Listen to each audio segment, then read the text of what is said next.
Hello friends, Namaskaram. How are you? Myself is Dr. Jinesh Soni. I am an advocate. In today's class, I will discuss certain important protocols to encounter the proceedings regarding the declaration of the accused as proclaimed offender. Such type of proceedings are too much common in cases concerned with Section 138 of NI Act.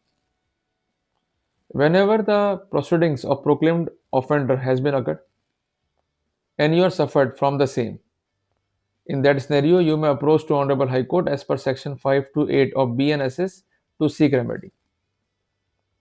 I am discussing one of the most important judgment of Honorable Punjab and Haryana High Court, which is dated 19th of Feb 2026, wherein specific guidelines are propounded to neutralize the proceeding concerned with proclaimed offender. Whenever there is a proceeding against you, in consequence of which you are declared proclaimed offender, there is no need to worry or to be in panic or to be in anxiety. Can you do one step? Please submit an application before the concerned court, means the concerned trial court through counsel. There is no need for yourself to appear in person. Your counsel may appear. You may give the plausible explanation regarding your non appearance. In that case, the explanation was the summon was not served to me, but it was served to the member of my family. As per legal position, if the process is not served to the accused in person, in that scenario, the proceeding concerned with declaration of the proclaimed offender would be illegal. And apart from that, prior to issuance of the proclaimed offender proceeding, certain compliances are to be done, and at last, the court must ensure that the accused has been absconded or he is evading the process of court or concealing himself so that the process could not be executed. No proceedings could be in the routine way.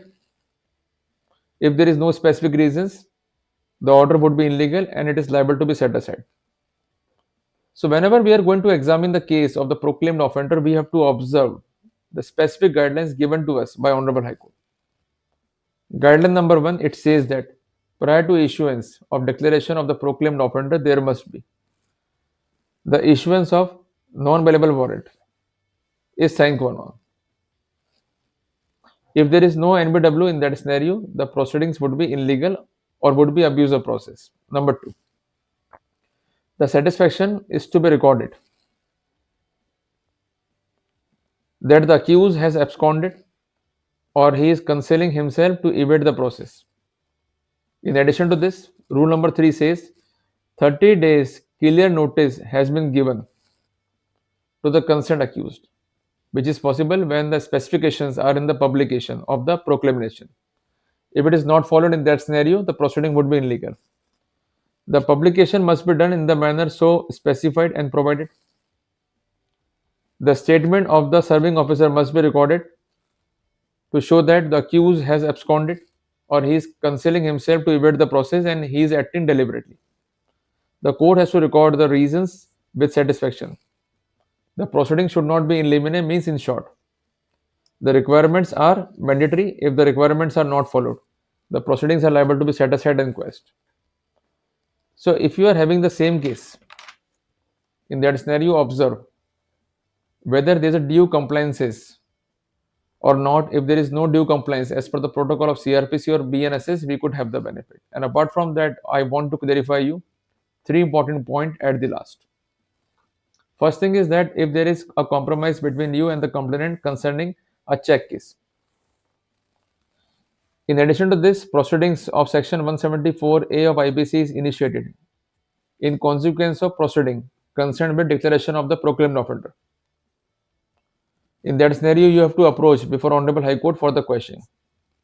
The compromise of check case does not cause the ending of proceeding concerned with Section 174A of IPC. If you are not doing it, you might be in the hot water. Number two, certain compliances are to be done while making an order regarding the declaration of the proclaimed offender. And whenever there is a compromise between you and the concerned complainant, execute each and everything on the papers. If your agreement is vague, there is non-specification, concealment of fact, you might be in the hot water. For example, The check amount is 1 lakh rupees. And finally, it is settled that rupees 40,000 is to be given by you towards the lump sum settlement.